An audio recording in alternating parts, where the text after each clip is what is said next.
Monsieur Béni, je voudrais faire un petit peu de science-fiction.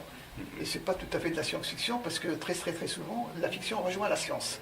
J'en peux pour preuve le film de Stanley Kubrick, 2001, l'Odyssée de l'espace. Vous connaissez bien ce film. Vous savez qu'à un moment donné se pose la question, faut-il ou non débrancher l'ordinateur, parce qu'il n'obéit plus aux ordres, donc à la programmation.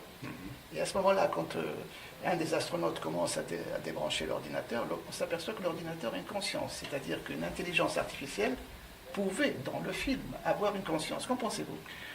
Je pense que c'est un épisode intéressant parce que ça nous livre une certaine définition de la conscience que les neurobiologistes aujourd'hui admettent. C'est l'idée que la conscience, c'est ce qui nous permet d'interrompre des automatismes, d'aller à l'encontre des automatismes.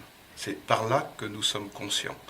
Nous sommes capables, nous les humains et les animaux dans une moindre mesure, mais de bloquer les processus immédiats pour prendre précisément du champ.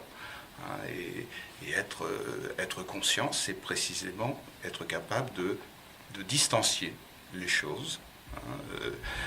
Et c'est ce qui nous fait que nous ne sommes pas des robots.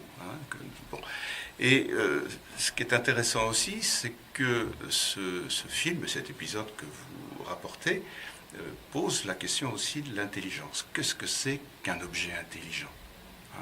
C'est absurde en soi, parce qu'on avait souvent l'habitude d'associer l'intelligence à la conscience. Or, un objet intelligent, il n'est pas conscient, à l'évidence.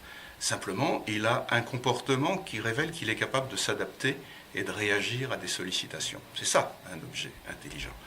C'est un objet qui reçoit des signaux et qui est capable de produire une réponse à ces signaux. Il est dans le signal, il n'est pas dans le signe.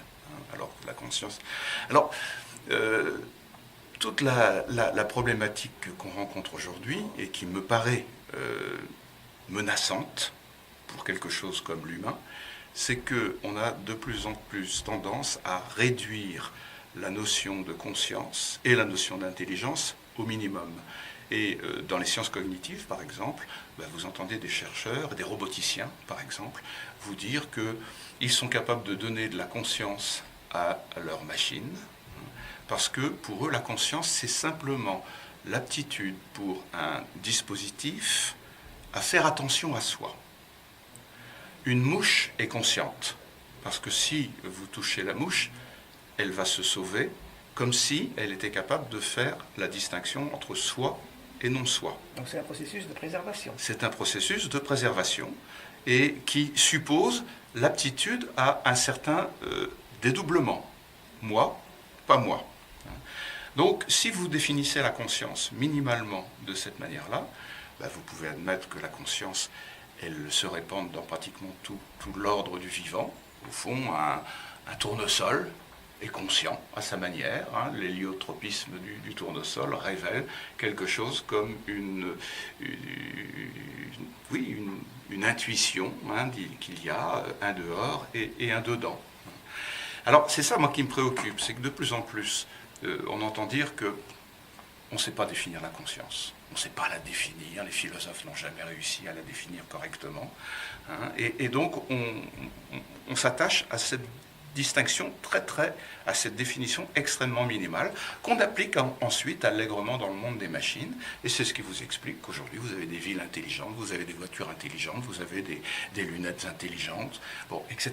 Donc, il y a une déflation du concept d'intelligence et de conscience qui me paraît être le revers d'une espèce de simplification dans notre représentation de l'humain. Moi, j'aimerais bien qu'on se souvienne que l'humain, c'est compliqué. C'est beaucoup plus compliqué que ça. Merci. Je vous en prie.